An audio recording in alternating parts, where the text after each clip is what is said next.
अच्छा चले हम टैक्स वाला जो है देखें।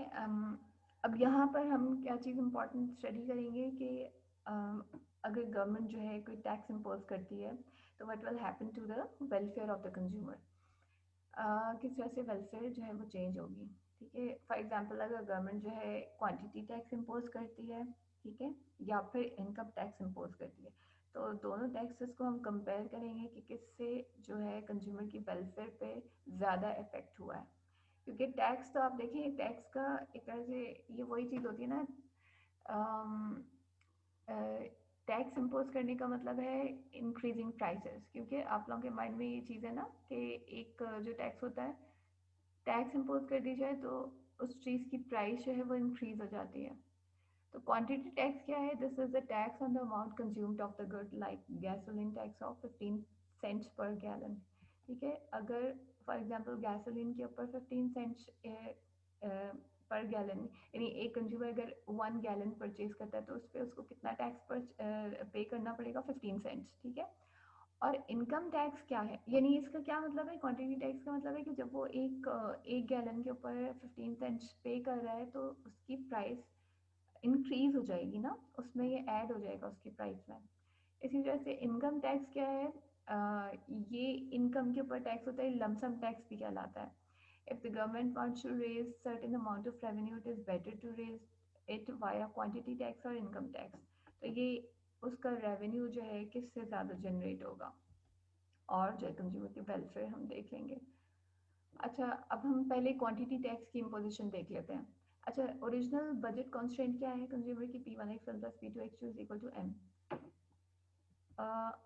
If the consumer is faced with the tax rate T, ठीक है, अगर कंज्यूमर के ऊपर टैक्स रेट T इम्पोज कर दिया गया है, quantity tax, from the viewpoint of consumer it is just as if the price of good one has increased by an amount T।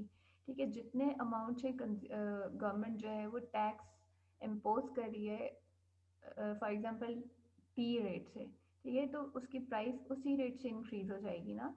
So new budget line will become, अब देखिए जो आपकी budget line original थी, ठीक है, कैसे change हो जाएगी? अगर हम उस प्राइस में उस टैक्स रेट को ऐड कर दें तो P1 plus T x1 plus P2 x2 is equal to M। ये आपके पास न्यू बजट लाइन आ गई है after the imposition of quantity tax. So अगर हम इस फिगर देखें 5.9, तो आपके पास यहाँ पे ओरिजिनल जो आपके पास बजट लाइन है, budget constraint without income tax, oh sorry without quantity taxes, ये दिस वन, ठीक है, जो ग्रे लाइन आपको नजर आ रही है। ओरिजिनल चॉइस क्या है? दिस इज दिस वन, ठीक है, ये ओरिजिनल चॉइस है।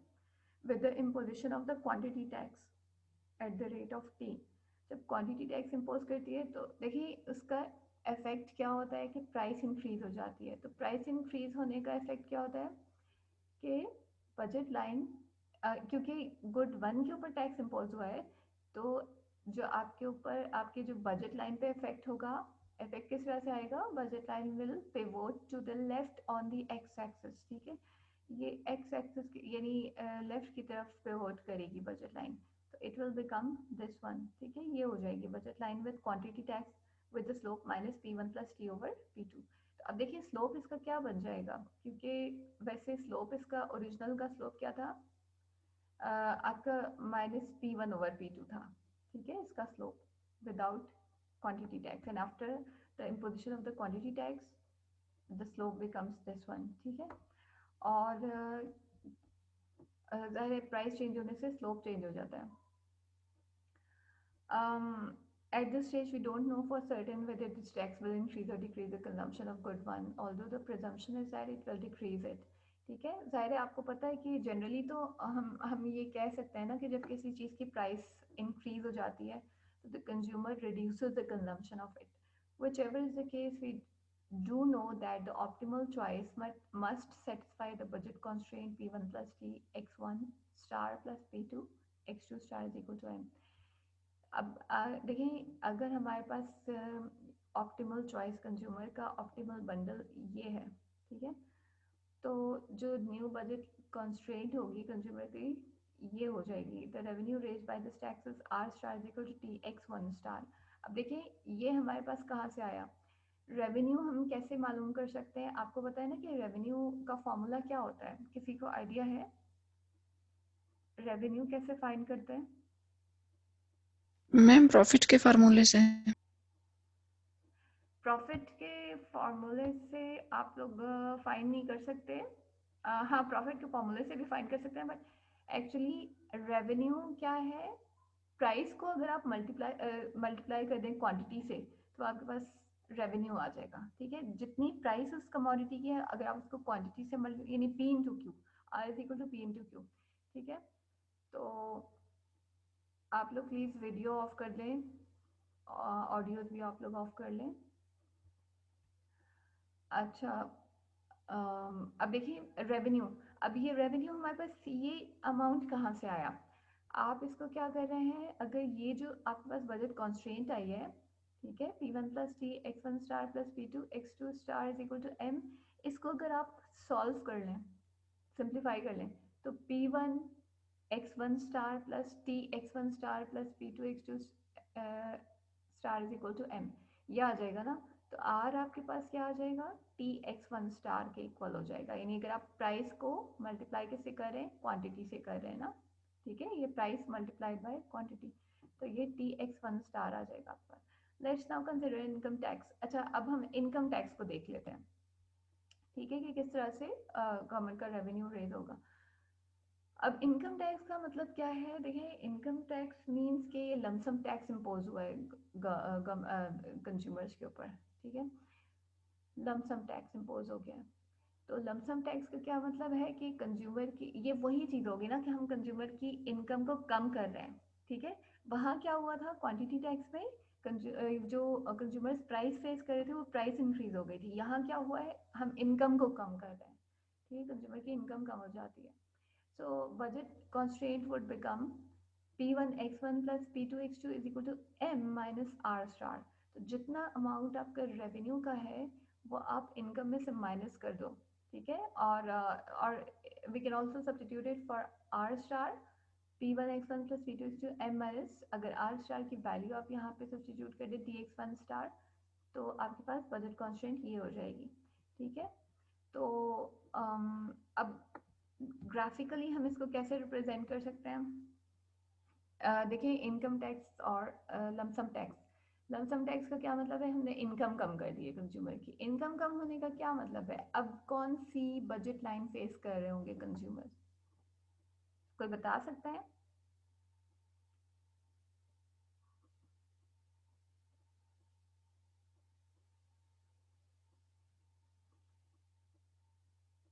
जी, the budget line after the imposition of income tax.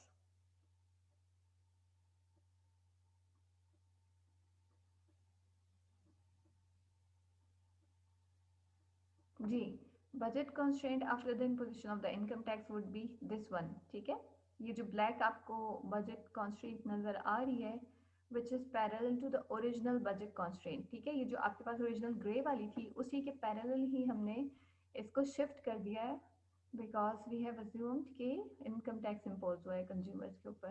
तो ये लाइन आप देख सकते हैं कि the slope would remain the same, क्योंकि ओरिजिनल जो बजट कंस्ट्रेंट का स्लोप था उसका स्लोप, ये न्यू बजट कॉन्स्टेंट का स्लोप भी सेम रहेगा।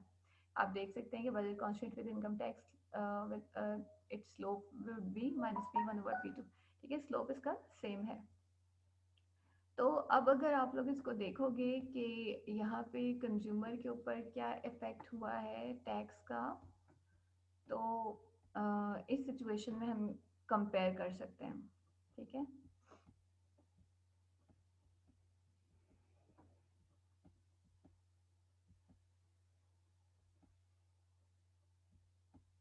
अच्छा, अब अगर हम यहाँ पे इस चीज़ को पहले देख लेते हैं कि देखें ये वही चीज़ हो गई ना, p one x one star plus P two x two star equal to M minus t x one star. अगर हमने सिर्फ इसको रीअरेंज कर दिया इस इक्वेशन को, ठीक है ना, ये जो आपके पास ये इक्वेशन है, ठीक है, एक आपके पास ये इक्वेशन है और ये वाली इक्वेशन है। ठीक है, तो तो हमने इन दोनों को रीअरेंज कर दिया।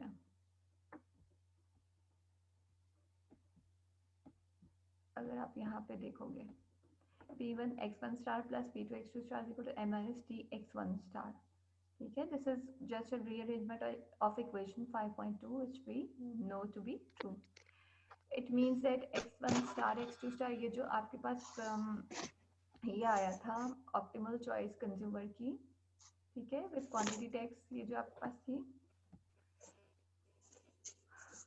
This lies on the income tax budget line.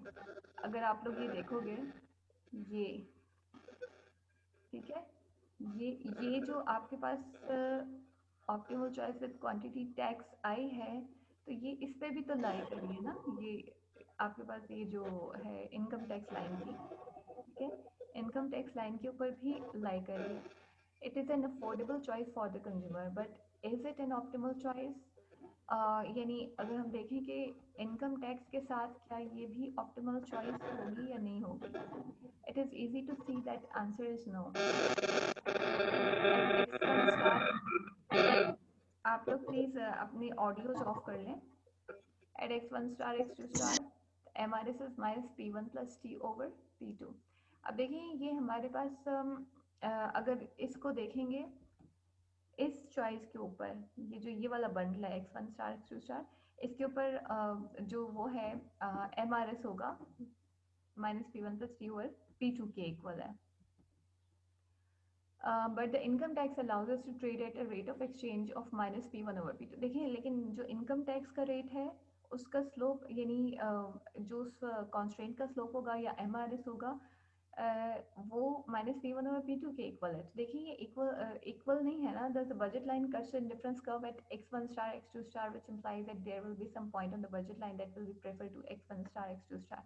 So with income tax consumer की ऑप्टिमल चॉइस ये वाली नहीं होगी, ठीक है, कंज्यूमर की ऑप्टिमल चॉइस जो है this one will not be the optimal choice of the consumer. इसका मतलब है there will be nearby point जो कि उससे ज़्यादा बेटर पोजीशन होगी। तो optimal choice with income tax would be this one, ठीक है, ये वाली होगी optimal choice with income tax, ये नहीं होगी। बेशक ये अफोर्डेबल तो है but the consumers most preferred choice would be this one, ठीक है, विद द इनकम टैक्स। अच्छा अब अगर हम देखें कि कंज्यूमर की जो वेलफेयर है वो ऑब्वियसली वो डिक्रीज तो हुई है, क्योंकि या तो उसके ऊपर क्वांटिटी टैक्स, कोई भी टैक्स इम्पोज होता है कंज्यूमर्स के ऊपर, तो ऑब्वियसली वेलफेयर डिक्रीज हो जाती है। बट क्वांटिटी टैक्स में या इनकम टैक्स में कंज्यूमर की वेलफेयर ज़्यादा डिक्रीज हुई है, ये हम कंपेयर कर लेते हैं। अगर आप देखेंगे with quantity tax the consumer is in equilibrium at this point, ठीक है, ये कंज्यूमर का ऑप्टिमल पॉइंट है, और with income tax this one is the optimal choice. अब आप लोग कोई मुझे बता सकते हैं कि इनमें से सुपीरियर पॉइंट कौन सा होगा, यानी कि बेटर मतलब कंज्यूमर की सिचुएशन इन दोनों में से किसके ऊपर होगी, अगर उसके ऊपर क्वांटिटी टैक्स इम्पोज कर दिया जाए या फिर इनकम टैक्स इम्पोज कर दिया जाए।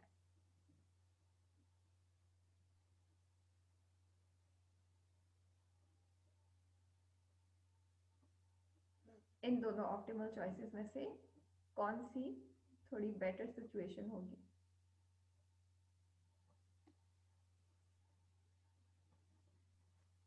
नीचे वाली मैम। कौन सी वाली? आपकी आवाज कट गई थी। मैम ये जो नीचे वाली है। Exactly this one. क्यों? Yes ma'am. जी जी जी, बिल्कुल सही बता रही हैं आप, लेकिन रीजन क्या होगी? मैम क्योंकि लाइन यहाँ से इसकी क्रॉस करती है। नहीं नहीं, देखिए क्रॉस नहीं करा, देखिए रीजन ये है, आपने सही बताया कि ये वाली इस यानी जब कंज्यूमर के ऊपर इनकम टैक्स इम्पोज होता है तो as compare to the quantity tax consumer थोड़ा सा उससे बेटर ऑफ होता है। क्यों? बिकॉज ये हायर इंडिफरेंस कर्व के ऊपर लाई कर रहा है। अगर आप देखेंगे ये लोअर इंडिफरेंस कर्व है ना, क्वांटिटी टैक्स जब इम्पोज होता है तो कंज्यूमर की ऑप्टिमल चॉइस वहां पर होगी जहाँ पे लोअर इंडिफरेंस कर्व होगा, ठीक है, टेंडेंसी कहाँ पर हुई है? जहाँ पर लोअर इंडिफरेंस कर्व है, लेकिन यहाँ ऑप्टिमल चॉइस कहाँ है? जहाँ पे ये इससे थोड़ा सा हायर इंडिफरेंस कर्व है, ठीक है। तो इसलिए हम ये कह सकते हैं कि कंज्यूमर की सेटिस्फैक्शन ऑब्वियसली इसमें ज़्यादा है और इसमें कम है ना, ठीक है। So this is simply the comparison of welfare of the consumer, ठीक है।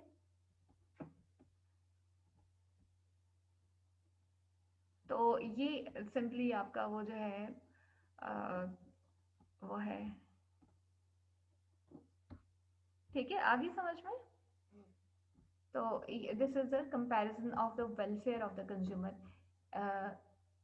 In terms of quantity tax and in terms of income tax, ठीक है। सिंपली बस ये है, बाकी आपको यहाँ पे उसका वो दिया हुआ है, थोड़ी सी इसकी लिमिटेशंस हैं, ठीक है, but do not do it. इसकी लिमिटेशंस आप लोग बेशक ना करें। इसमें बस यही लिमिटेशंस में आपको यही बताया हुआ है कि ये सिर्फ एक कंज्यूमर के ऊपर जो है अप्लाई हो रहा है, क्यों, ठीक है। ये सारे कंज्यूमर्स के ऊपर अप्लाई नहीं हो सकता। इसी तरह से सेकेंडली क्या है,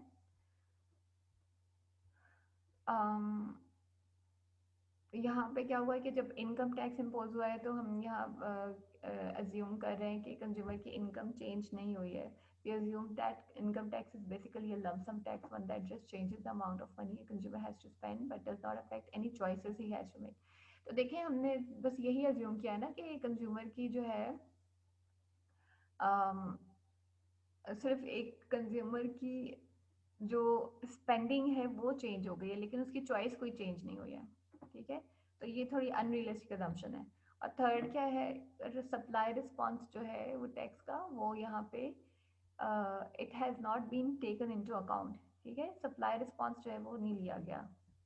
तो इसी तरह से बस ये इसकी लिमिटेशंस थी and this is all about this chapter. If you have any question तो आप लोग पूछ सकते हैं, कोई क्वेश्चन अगर आपको है इस चैप्टर में से, otherwise we will proceed to the next chapter. That is important, ठीक है। ये जो आपका ये वाला टॉपिक गुजरा है चूजिंग टैक्सेस वाला, मैम ये चैप्टर 5 एंड हो गया। जी ये एंड हो गया है चैप्टर, ठीक है। ये जो बाकी सारे अपेंडिसेस हैं और ये सब चीज़ें आप लोग छोड़ देंगे, हमारा फिर नेक्स्ट ओके मैम। चैप्टर, ठीक है। एंड ये नेक्स्ट चैप्टर हमारा डिमांड वाला chapter sorry.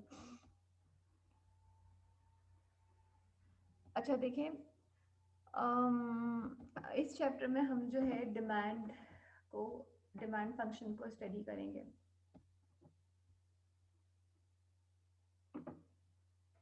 The consumer's demand function gives the optimal amounts of each of the goods as a function of prices and income faced by the consumer. देखिए किसी भी कोई भी कमोडिटी है, ठीक, उसकी कंजम्पशन या उसकी क्वांटिटी किस चीज़ पे डिपेंड कर रही होती है, गुड मतलब गुड्स की प्राइसेस के ऊपर और कंज्यूमर की इनकम के ऊपर। तो हम डिमांड फंक्शन को कैसे लिख सकते हैं, फॉर एग्जांपल ये गुड वन का जो डिमांड फंक्शन है, गुड वन का जो डिमांड फंक्शन है, we can write it as x1 is equal to x1 p1 p2 m, x2 is equal to x2 p1 p2 m, ठीक है नी। The quantity of good one depends upon price of its own price of the other good and income of the consumer, ठीक है। Left hand side of each equation stands for the quantity demanded. देखें अब ये quantity demanded को represent करिए good one और good two की, और राइट हैंड साइड जो है it relates the prices and income to that quantity. इस चैप्टर में हम क्या स्टडी करेंगे कि how a choice responds to changes in the economic environment, और ये आपका क्या कहलाता है, this is comparative statics. Comparative statics actually क्या है, देखें एक ऑप्टिमल चॉइस से जब कंज्यूमर दूसरी ऑप्टिमल चॉइस के ऊपर जा रहा होता है, तो ये this study is called comparative statics. लेकिन हम उसके रीजंस के ऊपर नहीं जाते, हम उसके पूरे एडजस्टमेंट प्रोसेस के ऊपर नहीं जाते। जैसे कि हमने अभी देखा था ना चूजिंग टैक्सेस वाले में, हमने देखा था कि कंज्यूमर जो है एक ऑप्टिमल चॉइस से दूसरे की तरफ जा रहे हैं। तो इस जो कंपैरिजन को हम क्या कहते हैं, कंपैरेटिव स्टैटिक्स कहते हैं। यानी हम क्या कंपेयर कर रहे हैं, before and after the change in the economic environment, ठीक है, कि उसके ऊपर क्या इफेक्ट होता है। Statics means that we are not concerned with any adjustment process. ठीक है। कंपैरेटिव्स का क्या मतलब है, हम कंपेयर कर रहे हैं ना before and after the change in economic environment के। जैसे फॉर एग्जांपल गवर्नमेंट ने कोई टैक्स इम्पोज नहीं किया हुआ था तो कंज्यूमर की ऑप्टिमल चॉइस क्या थी, ठीक है। लेकिन जब गवर्नमेंट कोई टैक्स इम्पोज करती है तो ऑब्वियसली उसकी ऑप्टिमल चॉइस चेंज हो जाएगी। तो इन दोनों को जब हम कंपेयर करते हैं दैट इज कॉल्ड कंपैरेटिव। और statics means that we are not concerned with any adjustment process that may be involved in moving from one choice to another. We only examine the equilibrium choice, ठीक है। हम उसमें कोई adjustment process नहीं study कर रहे होते, that is why it is called statics. So this is comparative statics. अच्छा, अब हमारे पास जो है इन सारी चीज़ों को स्टडी करने के लिए कंपैरेटिव स्टैटिक्स को सबसे पहले हमारे पास जो एक एग्जांपल आती है नॉर्मल और इन्फीरियर गुड्स की, ठीक है। We firstly consider how consumers demand for a good changes as his income changes, ठीक है। देखिए इकोनॉमिक एनवायरनमेंट में चेंज कैसे आ सकता है, अब सबसे पहले ये चीज़ आप देख सकते हैं। इकोनॉमिक एनवायरनमेंट में चेंज इस तरह से आ सकता है कि देखिए सारी चीज़ें हमेशा एक जैसी नहीं रहती ना। चेंज कैसे आ सकता है कि एक तो ये सिचुएशन हो सकती है कि इनकम चेंज हो जाए, ठीक है। लोगों की इनकम्स भी तो चेंज हो सकती हैं, पहली चीज़। और दूसरी चीज़ क्या हो सकती है कि गुड्स की प्राइसेस चेंज हो सकती हैं, ठीक है। जो हमने यहाँ पे डिमांड फंक्शन जो रिप्रेजेंट किया है ना, तो ये जो गुड्स की क्वांटिटीज है, ये डिपेंड इन चीज़ों पे कर रही है ना, प्राइसेस पे और इनकम पे। तो क्या ये प्राइसेस और इनकम हमेशा एक जैसी रहती हैं? द आंसर इज नो, क्योंकि इनमें चेंज आ सकता है ना। ऑब्वियसली इकोनॉमिक एनवायरनमेंट में चेंजेस आ सकते हैं। तो ये पहली चीज़ आप लोग क्या कर सकते हैं कि हमारे पास चेंज कैसे आ सकता है कि इनकम जब चेंज हो कंज्यूमर की। So this is called income effect. Actually हमारे पास थ्री इफेक्ट्स प्रोड्यूस होते हैं, income effect, substitution effect and price effect, ठीक है। तो ये थ्री इफेक्ट्स होते हैं। यहाँ पे हम सबसे पहले इनकम चेंज को देख रहे हैं, जब इनकम में कोई चेंज आ रहा होता है, ठीक है। सो जब कंज्यूमर की इन देखें नॉर्मल गुड्स क्या होते हैं, यहाँ पे आपको ये हेडिंग आपको दी हुई है नॉर्मल एंड इन्फीरियर गुड्स। तो नॉर्मल गुड्स क्या होते हैं, normal goods are those in whose case there is direct relationship between income and quantity demanded of the good, ठीक है। Positive relationship effect positive relationship जो है वहाँ पे एग्जिस्ट कर रहा होगा, ठीक है। फॉर एग्जांपल अगर किसी देखें कंज्यूमर्स की इनकम इंक्रीज होती है तो कुछ गुड्स ऐसे होते हैं कि लोग जो है उनकी कंजम्पशन को ज़्यादा कर देते हैं, और जब लोगों की इनकम डिक्रीज होती है तो उनकी कंजम्पशन को लोग कम कर देते हैं। तो पॉजिटिव रिलेशनशिप एग्जिस्ट करता है ना। तो इस पॉजिटिव रिलेशनशिप को हम किस तरह से शो कर सकते हैं, delta x1 over delta m is greater than zero. It means ये पॉजिटिव है ना, ग्रेटर देन जीरो है। तो ये पॉजिटिव रिलेशनशिप को शो कर रहा है। इनकम चेंज होने से कंजम्पशन कितनी चेंज हो रही है इस गुड की, and that is greater than zero which means positive. Sorry. तो यहाँ पे आपको ये फिगर 6.2 में आपको ये एक्सप्लेन किया हुआ है कि this is the example of normal good, ठीक है। अब देखिए ओरिजिनल चॉइस जो है कंज्यूमर की कहाँ पे है, दिस वन, ठीक। और when the income of the consumer increases it will shift the budget line which is parallel to the original one, ठीक है। ये ओरिजिनल बजट लाइन के पैरेलल शिफ्ट हो जाएगी ना, और ऑप्टिमल चॉइस भी इसके पैरेलल ही होगी। तो इसका क्या मतलब है कि ये यहाँ पे x1 और x2 दोनों नॉर्मल गुड्स हैं, ये आपकी ऑप्टिमल चॉइसेस है ना। हम इन दोनों को कंपेयर कर रहे हैं। तो देखिए कंजम्पशन पे क्या इफेक्ट हुआ है। एक तो पहले ये थी कंजम्पशन, ठीक है, ये लेवल था, ये जितनी भी क्वांटिटीज x1 x2 की ले रहा था। अब क्या हुआ है, with the increase in income the consumers opportunity set has increased, ठीक है। दोनों गुड्स को इसने क्या किया है, कंज्यूमर ने इंक्रीज कर दिया है। तो ये पॉजिटिव रिलेशनशिप को शो कर रहा है ना, ठीक है। ये this is the case of normal goods. अच्छा, इसी तरह से जब हम इंफीरियर गुड्स की बात करते हैं, inferior goods are those goods in whose case there is negative relationship between income and quantity demanded. तो ये क्या सिचुएशन हो सकती है कि देखें जब कंज्यूमर्स की इनकम एक लिमिट तक इंक्रीज होती है, तो वो तो नॉर्मली उनको जो है बिहेव करते हैं कंज्यूमर्स, ठीक है। लेकिन एक लिमिट के बाद जब कंज्यूमर्स की इनकम से इंक्रीज होती है, तो क्या होता है कि जो कंज्यूमर्स है वो उस गुड को इन्फीरियर कंसिडर करने लगता है, यानी उसकी जगह उससे ज़्यादा सुपीरियर क्वालिटी की चीज़ें लेने लगता है। इसको सिंपल वर्ड्स में आप ऐसे देख सकते हैं। फॉर एग्जाम्पल अगर कंज्यूमर जो है सपोज एक गिवन इनकम पे कोई वैसी अनब्रांडेड कोई ड्रेसेस परचेज करता था, ठीक है। अब क्या हुआ, अगर उसकी इनकम जो है इंक्रीज हो गई है काफ़ी ज़्यादा, तो उसके बाद उसका क्या हुआ है कि उसने उन अनब्रांडेड जो ड्रेसेस हैं उनको रिप्लेस कर दिया है अब किसके साथ, ब्रांडेड ड्रेसेस के साथ, ठीक है। ब्रांडेड अब ड्रेसेस वो परचेज करने लगा है, तो उसके अनब्रांडेड ड्रेसेस क्या हो जाएंगे, इन्फीरियर हो जाएंगे उसके लिए, ठीक है। उसकी यानी इनकम इंक्रीज होने के साथ उसने उनकी कंजम्पशन को कम कर दिया है, तो ये इन्फीरियर गुड की जो है वो है। अब अगर आप लोग यहाँ पे देखोगे कि इन्फीरियर गुड को अगर आप उसमें शो करोगे ग्राफिकली, तो optimal choice, original optimal choice क्या थी, दिस वन, ठीक है, ये जो ग्रे लाइन के ऊपर है। अब न्यू ऑप्टिमल चॉइस क्या होगी, इनकम इंक्रीज होती है, तो क्या होगा, ये बजट लाइन जो है आपकी पैरेलल शिफ्ट हो जाएगी, और जो ऑप्टिमल चॉइस होगी वो इससे लेफ्ट पे लाई करी होगी, ठीक है। वो लेफ्ट पे क्यों लाई करी होगी, बिकॉज हमने यहाँ कंसिडर क्या किया है कि x1 जो है वो इन्फीरियर गुड है। x1 इन्फीरियर गुड है, तो x1 की कंजम्पशन जो है वो कम करेगा ना कंज्यूमर, जब उसकी इनकम इंक्रीज हो गई, इनकम इंक्रीज होने के साथ x1 की कंजम्पशन को कम कर दिया। कम करने का क्या मतलब है, लेफ्ट साइड पे वो मूव कर जाएगा ना, उसकी जो ऑप्टिमल चॉइस नेक्स्ट होगी वो लेफ्ट पे लाई करी होगी, तो देखें अब ये इस साइड पे मूव कर गया है which means this is a good one is inferior good, ठीक है। So there is negative relationship between income and quantity demanded of the inferior good. अच्छा, अब क्या है कि अब हम देखते हैं कि हमारे पास इनकम ऑफर कर्व क्या होता है। इनकम ऑफर कर्व सिंपली क्या है, हमारे पास this is also called income expansion path और सिंपली एक्सपेंशन पाथ और इनकम ऑफर कर्व, ठीक है।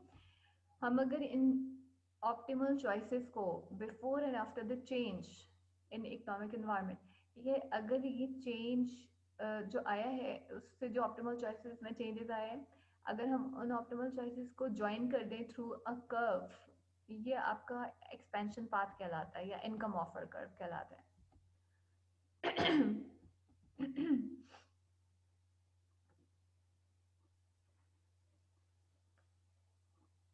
अच्छा, आपका टाइम जो है वो ख़त्म होने वाला है, मैं दोबारा से इसको